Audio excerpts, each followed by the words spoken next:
Hello and welcome to the Anne of Green Gables podcast.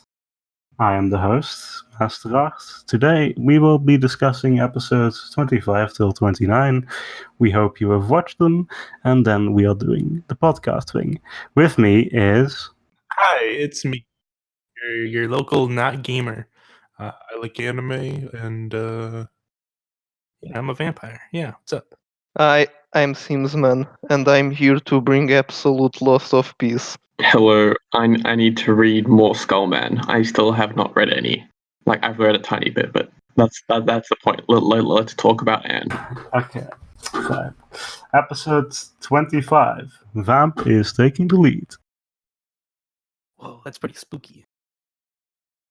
So, it's the biggest spook. Now, I will say, out of the five episodes we're going to review today, 25 might just be my least favorite, just because it's not a recap episode necessarily, but it's adjacent. It's aligned with that.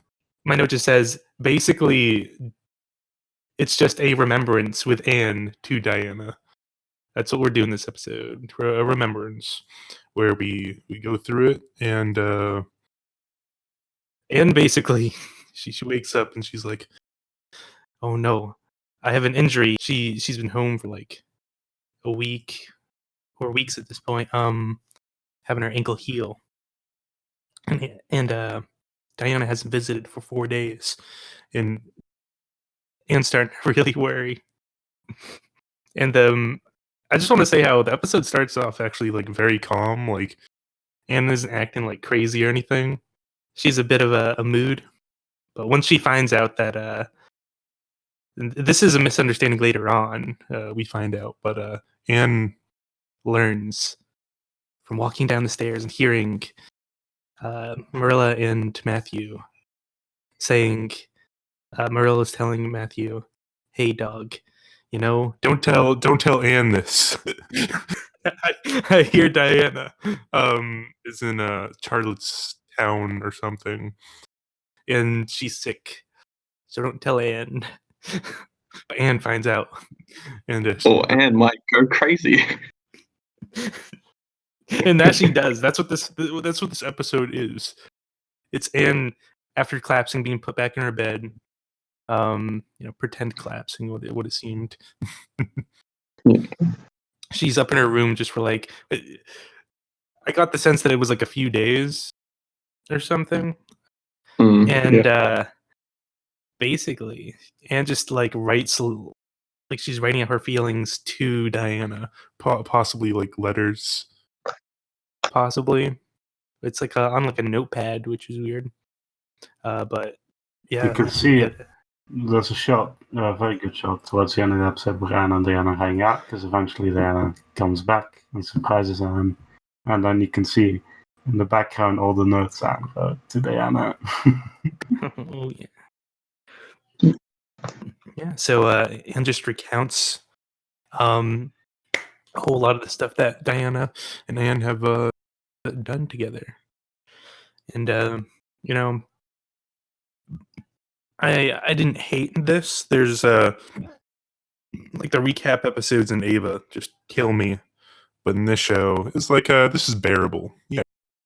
I did that comparison mostly just to sort of bring up how Anne does have some unique narration here, Yes. which I think adds a bit to it. That's what I think Absolutely. makes it watchable at all. That's really it. That's all I had to say.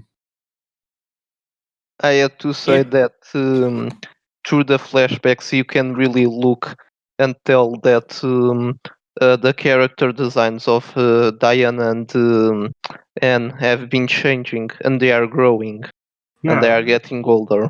Yeah, and that's all I had to say. It's like, I mean, that's very, if you just watch the show, it's very evident that they change every 5 episodes or so. Yes, but I've only noticed for the first time watching this episode. Really? Because to me it's very obvious. Yeah. Anyway, it's good to see their growth at least. Yeah, it's good that they do that, but it's also like extremely obvious when they do that. Yeah, anyway. the things I had were that because during the episode she's like, "Oh, I've been a terrible friend to Diane. I'm actually a bad friend. She's the one who does things for me. I don't do anything for her. Like she always messes it up." And that's cute. It's just she's being so paranoid about like the worth of her friendship. It's like, oh, she's gonna leave me. Everything's ruined. But yeah, that's pretty fun. And there's also this one shot where Diana's house is framed in between her window. That is a really nice shot. It's only for like a split second, but it's a really good one. Anyway, that's all I got. So 26 probably has to be my favorite out of the 5. So in 26, one of my first notes is we see Miss Stacy playing ball with the boys and beating them, and yeah, with the schoolboys. Also, we have a really in the beginning. We have a really nice shot of Anne when she goes to school, and then it's still like they don't really comment on it that much. Besides, like Diana just said, does it still hurt? Because Anne is struggling with her leg a little, and it's like, yeah, just a bit. It's like that. It's good that that wasn't just gone, and that they did acknowledge that. Oh, yeah. And I think Diana said something along lines of where let's walk carefully, Yeah. something like that. So that's pretty neat. Diana's cool. Oh yeah. So yeah, Miss Stacy just beating the boys in ball, and they take it pretty well from the like 1 or 2 we see lose. Of course, our boy Yeah. Gilbert is on par with the woman. He's a badass boy in terms of what middle schoolers. Yeah, his power levels are equal to an adult teacher. So this episode, I mean, a lot of what I have written down is mostly like in the writing and just how the characters play off each other and whatnot. And sort of, I guess there's more establishing bits I would consider for Miss Stacy. So after the ball scene, we have Miss Stacy sort of addressed the class, and she talks a bit about the dare game and how it went wrong, and Anne sort of is Yeah. a casualty. She I used that don't- phrasing. I thought that was a very like that. I thought that was not necessarily that good of a scene because it didn't like that. It just stated it, and it didn't do anything interesting with it. It's like, yeah, this should be a thing, but they don't like do it in an interesting way. I disagree. I like the fact that Miss Stacy is not necessarily against the game itself. She just wants more rules to the game. Yeah, it's Yeah, but just they could have establishing more that. shown it. They could have like not just talked about it. They could have just shown it. Could have just shown Stacy interacting with them, like showing that to What them when they're doing those games. Like that would have been far more interesting. What did you want? To have the teacher play the daring game with them? Well, no, to say to have the teacher when they're doing the game and to have the teacher like interact with them, that would be far more interesting. Ooh, yeah, I can see that. Yeah, like the kids are just doing like some sort of game, and sort of the teacher sort of takes Yeah. the topic up, Yeah, to address it, and sort of comes more organically rather than like pre-planned by her. yeah. Yeah, that makes I- sense. I don't, That, yeah. but it doesn't. I think it's believable in the way they did it. Yeah, but like it's not interesting how it does it. Yeah, I can agree. Could have been done more interestingly. I just like that it did happen because it's not vital to Miss Stacy's character. She mentions this one specific thing. Well, I mean, it seems rather obvious that something like this would happen now. So yeah, the next scene is Miss Stacy sort of comes up with the idea of the class sort of having a flag. So she has the kids sort of design their own, and I don't know how well I like this bit, necessarily. It's like, all right, I get it. Miss Stacy is everyone's like she's the best teacher of all time. I get it. Why does this need to be hammered in? Is my Yeah, question. that's what I thought. They could have just done it in like a montage or whatever, like they did in episode 29. Oh yeah. So basically, the day ends. Anne goes back home to design her flag, and I believe there was some talk at school actually of like them doing a concert, sort of plays and stuff on Christmas. There's just this funny quote I wanted to bring up. With Miss Stacy's guidance, I feel like I can do anything. That's what Anne says. This is in the context of just Anne just sort of talking about her day to Matthew. I like how that I believe in the same scene where she's talking to Marilla about that. She points out the differences between Stacy and how she feels about Stacy and how she thought of Phillips. I thought that was interesting. Just like again the day and night, but Anne saying it to Marilla and then just Marilla not really caring that much. But like, it was interesting to see. Yeah, I like when they talked about the kid who won the contest. Like, oh, he doesn't pay attention or whatever, but he has artistic skill or whatever. Like he actually can do good work, but like the way he was treated before, that teaching method didn't suit him. Whereas something like this can, and he can prosper here. It's like, oh, a good teacher can actually teach good. Hooray! And there's an interesting scene about Anne just like trying to think of something to do for the flag. What to write? She has to do a writing thing. It's just kind of the scene of Anne sitting on her bed and just moving uncomfortably shifty about trying to think of something to do. She's like, I can't write. Writing and speaking is very different. Oh yeah. And she trashes her own flag. She's like, oh. Yes. And then there's this very good scene about when she talks to Marilla and Matthew about how she can't figure out how she wants to write and now speaking is a lot easier for her. And then they just say like, why don't you just talk to the teacher and then the teacher will help you, or like write down what you're saying. And Anne's like, oh, you can do that? And they're like, yeah. Yeah, that was cute. That was good. It's just nice character reinforcement of Matthew and Marilla. Also, the classroom. Have you guys noticed the classroom is a lot more detailed, decorated? They have like paintings and shit now. Because the kids have been doing art now and not just fucking math. Just grinding out math like before. Now they're actually like doing cool shit, dog. Yeah. They sort of announce who will have what roles in the play, and the one nasty girl who dared Anne to walk on the roof. She breaks a pencil, and she's kind of salty, but she sort of becomes instantly not salty upon the teacher saying something. That all the rules are important. Oh yeah, I feel like a kid could have this reaction, go from salty to just being like, "Oh my god, you're right, teacher."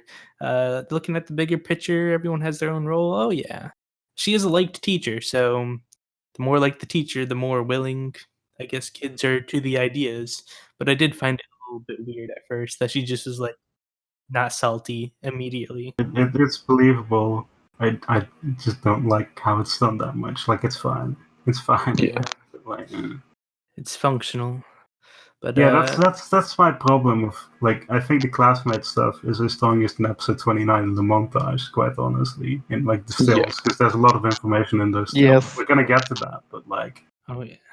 it's that was a lot more interesting in a way than just like, yeah, this is what I'd expect to happen.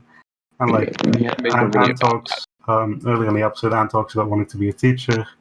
And then also there's the scene where the girls argue and Anne kind of keeps them in check and keeps them kind of happy to be with what they have, which it's kind of like, oh yeah, Anne can possibly be a teacher. It's nice reinforcing that. Anyhow, vamp. All right, so we're finally getting to what I think is, at least for me, the best part of the episode, easily. So Marilla come up from the basement, goes to the ground level floor of the house, and she sort of just hears Anne scream like "ah!" Anne's screams are pretty great in general. Yes. So Yeah, the massive. She even calls it artistic groaning. Yeah. It's just hilarious as all hell.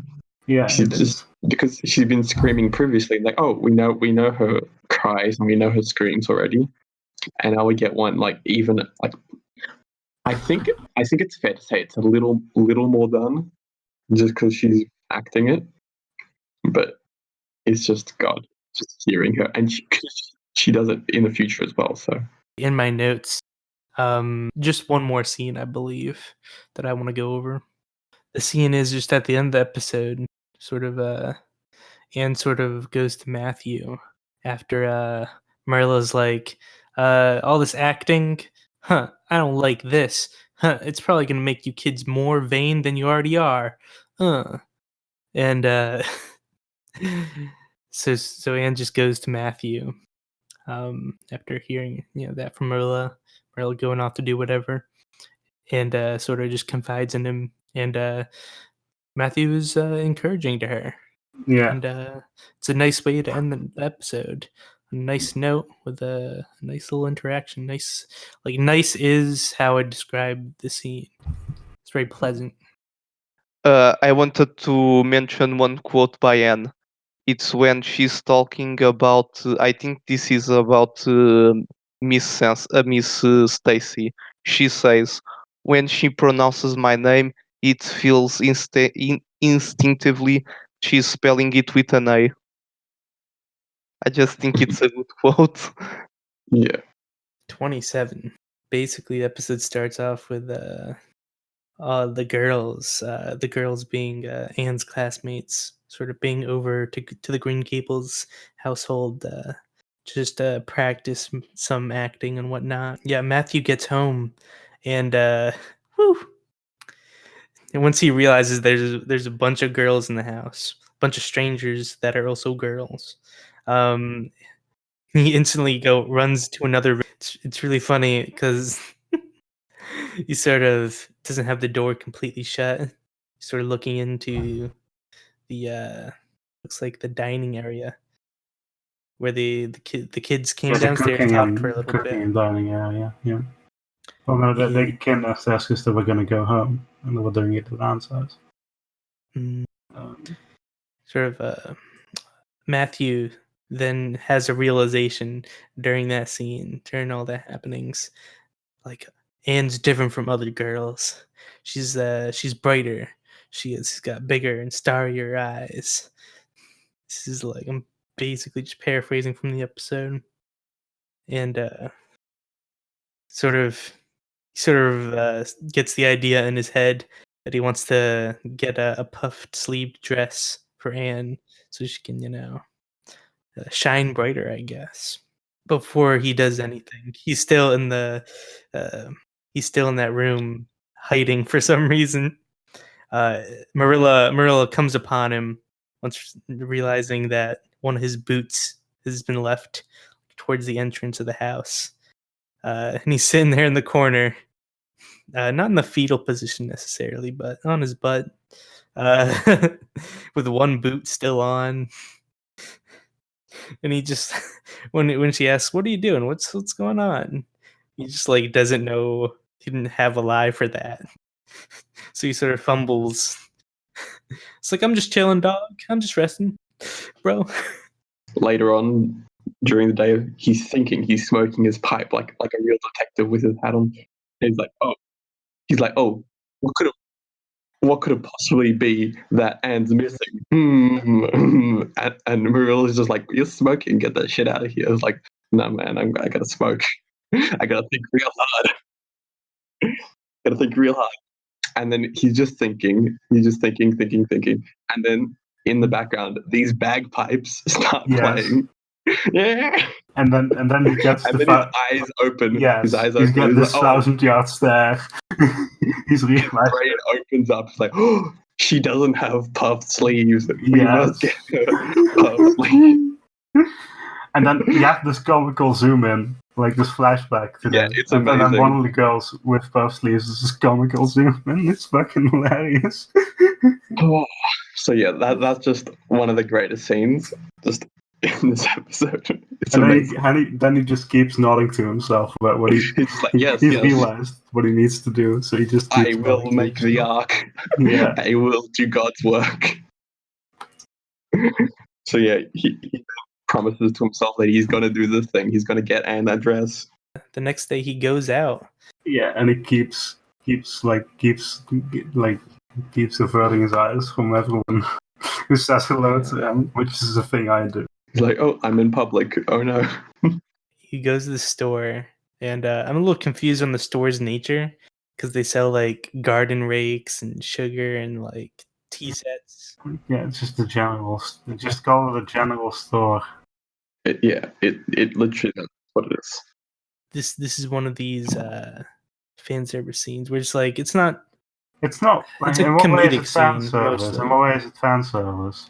in that it is, we're not learning anything new about the character. It's just We don't. mashing. Well, then most of the show is fucking fan service. Yes, I would It's a agree good with time. that It's a good statement. time. Is fan service. Like, and what? Everything Like, is fan service. why would you like? Yeah, because it's like I think that's a bullshit claim, fam. Yeah, I don't really care about it being a fan service Then why'd you bring scene it or up?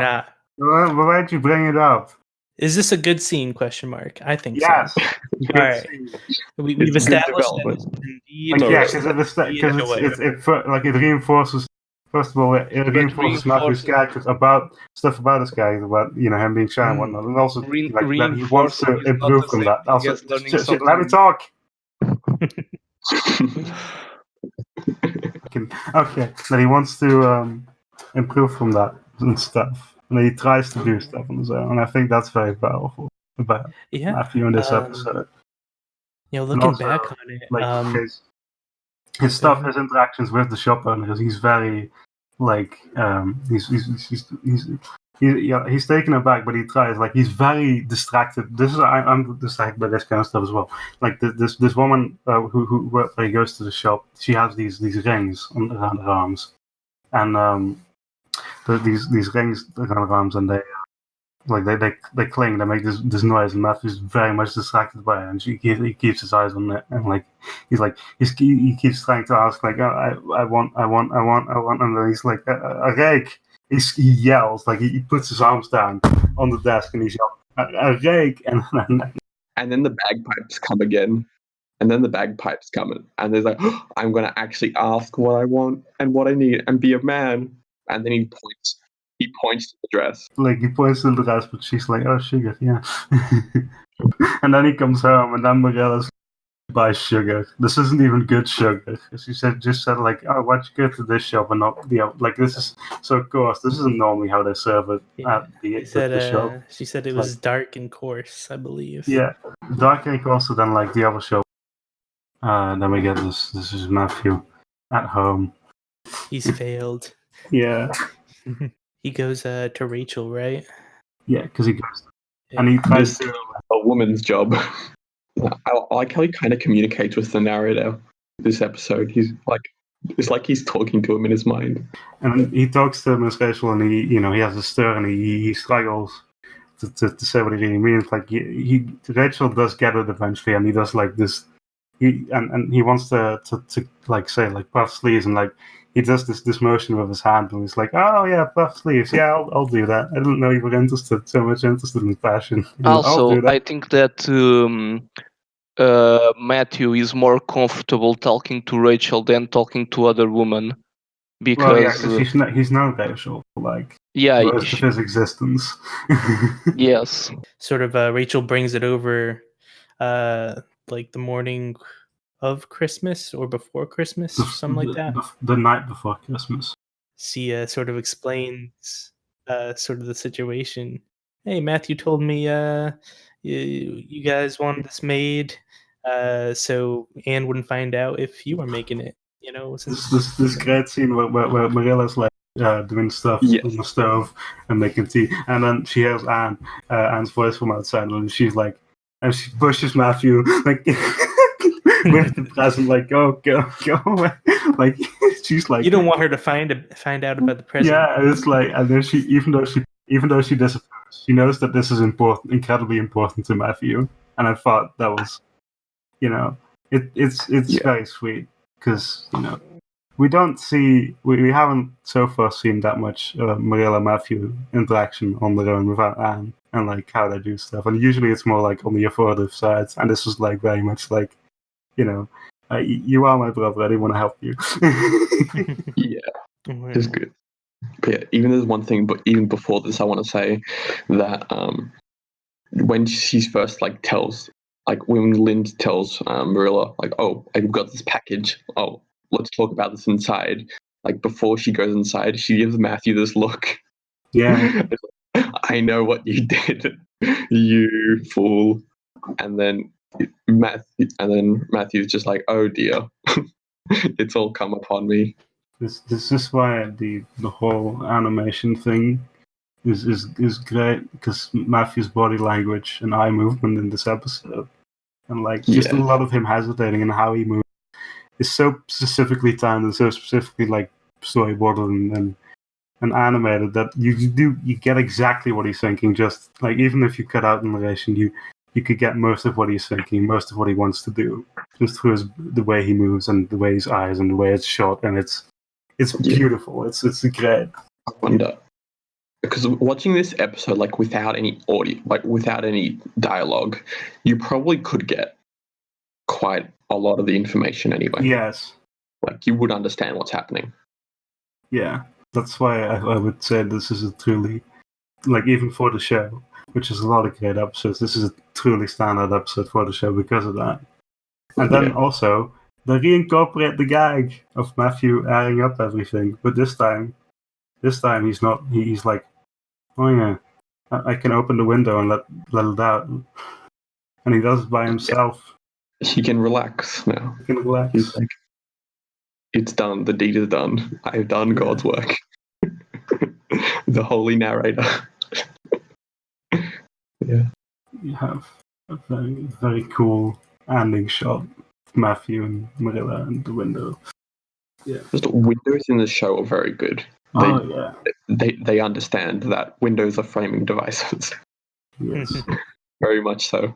I had one more thing to say. Right. Is when Matthew goes to buy the dress, I noticed that the girl who's in the store, she has a lot of makeup in her face. Yeah. Like, I think it's interesting that they will put so much thought in the character design of a character that's going to show up in only one episode. I mean, that's consistent with all the shows so far. Yes, I know, I agree.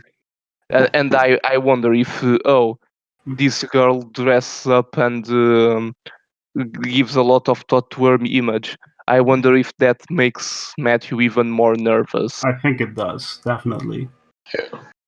Can I talk about 28, or at least about the beginning of 28? That's what I was going to say. Is I think you're going to refer to the opening shot. Oh my god! No, I So didn't. good. So Anne just wakes up, and it's Christmas, and she screams, "Hey, it's Christmas! Yay!"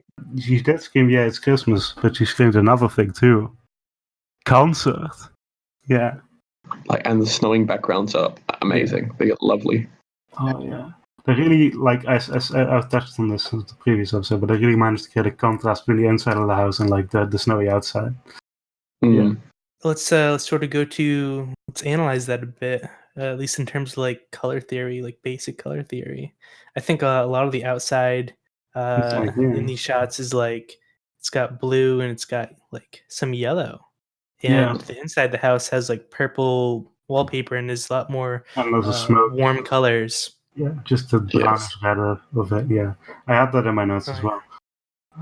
So I think it, it's a very well intended thing, or at least is really cool. Absolutely. And just goes to have breakfast, and then Matthew is there, and Mary lays there, and Matthew has a thing in his arms. eats her dress, and her dress looks like shit. What's important about that scene is like Anne goes upstairs and she's too distracted with it being Christmas and it being nice outside and like the breakfast and the outside and everything to even notice that Matthew is holding a present. She's like talking to Matthew and she doesn't even notice that he's holding a present. This amazing scene. I'm sorry I'm cutting in so much, but these are some of my favorite episodes of the show. There's this amazing scene where Matthew hands Anne the present, and then Marilla is cooking. She immediately cooking, but then she stops cooking, and we see this the scene of Anne, Matthew unwrapping the present, and then when Marilla's just show that Anne and Matthew are looking at her, she also looks at how Anne thinks of the present. Matthew showing Anne the thing, Marilla's in the foreground, which I thought was great. I agree with you. It's a good scene. It's really good. It's a great scene. And there's this great scene because Matthew is, of course, extremely autistic. Anne starts crying. Yeah. When she starts to see, and Matthew's very sad because Matthew's like, wait, she doesn't like it? No. And then Anne's like, no, I love it. She's relieved. You can just physically see how relieved he is when he is. Yeah.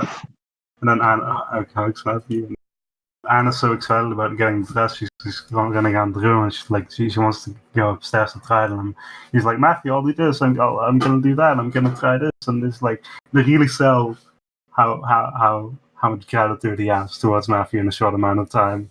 Just her body language and everything. And then Brilla's like, you need to eat. If you don't eat, you won't have the strength to perform. And when that happens, don't want me when the noise is filled to impress others. Do you know what dress I liked better than Anne's dress? Diana's winter coat. Her red coat. Diana's winter coat is great. Also, I like the fact that when Diana gives her present from Aunt Barry, she's hiding the present inside her coat. Yeah. It's really cute. Like, oh, is this a dream? Pinch me, Diana. Yeah, and then she pretends to pinch. Because they're surprised Diana's fiddling how she looks and whatnot. And then in return, they surprise Anne. They say they're going to go to the concert. Matthew doesn't actually get to say it because he wants to say it, but he struggles. And that's really funny. Because he says it when Anne leaves. He whispers it, and then Marilla is very surprised. You go to the play and all the kids somehow look at all these kids. They're all detailed and shit. Yes. Like one has a snot nose and whatnot, and it's great. Yeah, and we get a nice little montage of the males doing comedy skits. And one of the males is a travesti. Yeah, and then it was also mentioned before, I think, but yeah, one of the females had to play male as well. So there's a little bit of swapping on both sides. Do you want to talk about Anne's performance?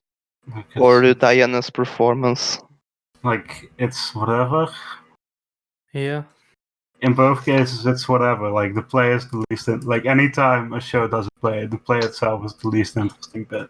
Because it's all about the setup and the after show. I don't give a shit about the play itself most of the time. Yeah, it's kind of weird that we see, like, the play bit.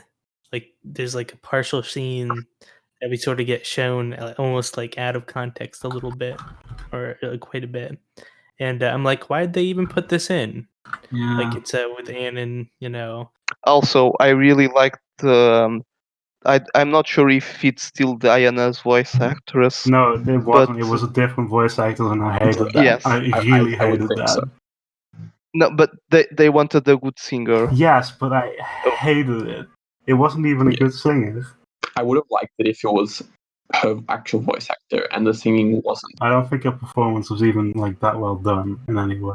Yes, she was. What way was Like, it well okay, edited, well directed? In what way was she emoting with her body language? Please explain. No, I'm Tell one talking. of her. I'm not talking about the body language or anything like that. I'm talking about the singer herself. Yeah, but there's so many ways you can express that they didn't do that this show normally would do. Like the scene. I'm not saying that it was amazing or anything like that, but it was a good detail. What? There was no detail. It was just singing, and I'm saying that the lack of detail is a bad thing. Like, then we get a great scene with Anne and Diana. Like the show happened, and they're just talking, not even about much. They're just like, yeah, we did a thing. That's cool, and it was very sweet. It just had a really warm atmosphere with especially with the lighting and everything. It just felt, felt very sweet. That's it. And then we get a scene about Matthew and Marilla. I'm like, Yeah, I really like this one. we must see what we can do for her one of these days. Like she's like it's like she'll be going away soon, or she'll be growing up soon, or whatever. And then Marilla's like, she's only 13, and this is why Marilla is my favorite character. Marilla's like she's only 13 in March. It won't happen that much because Marilla is like normally Marilla is kind of a skeptic or more like logical one, but like she wants to hold on to Anne. She wants to hug Anne.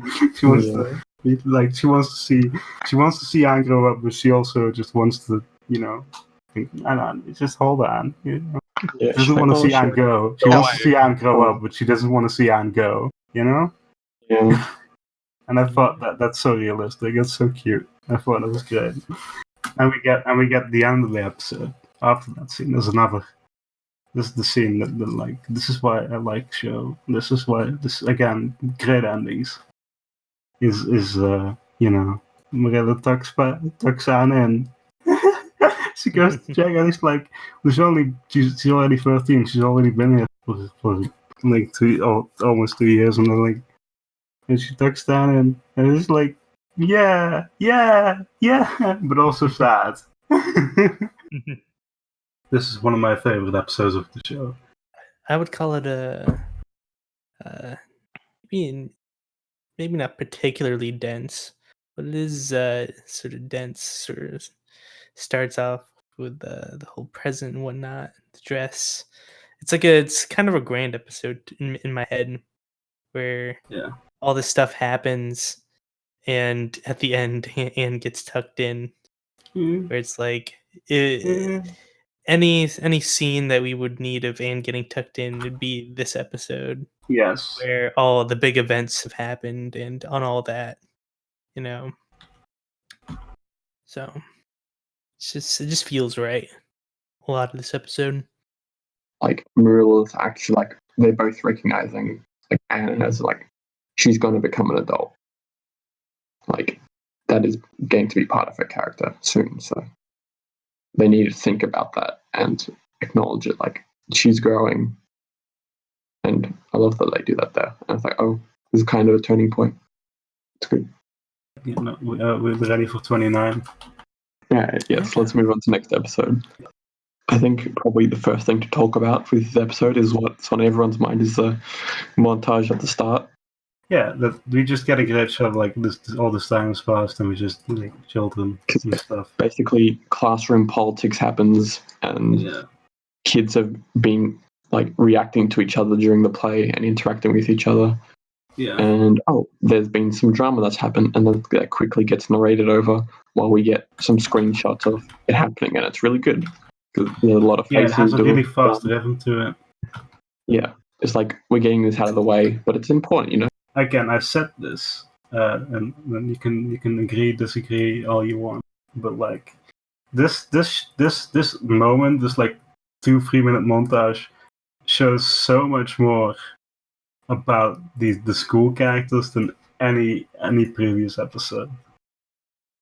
Like I want to know more about these characters, but yeah, we just got this this narration. There is comedic timing to it. There's always like the narrator says something, now see it happen, and there's some comedic sound effect, and it's well done. There's a rhythm to it. There's a method. Yeah. It's very intentionally edited. Something happens, and there's a punchline. Yeah, it's very cool. Yeah, it's just the way it's spoken as well. It's like, oh, this happened, and this person got shut on. When this happened, and this comedic thing happened as well. So it's all very good.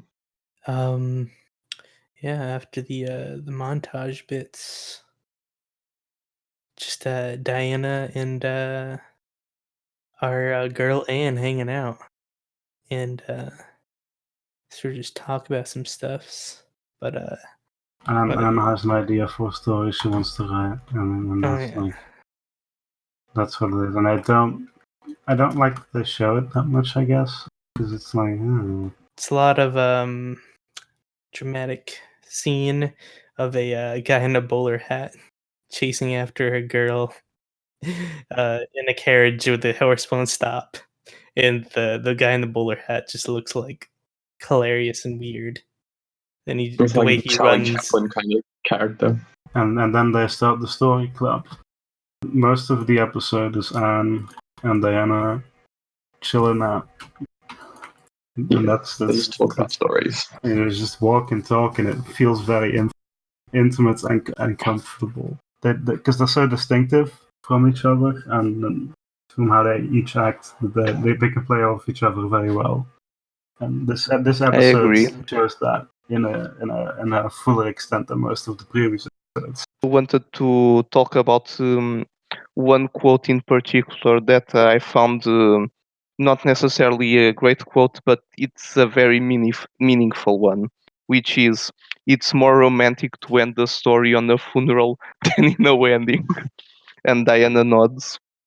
So the club is formed.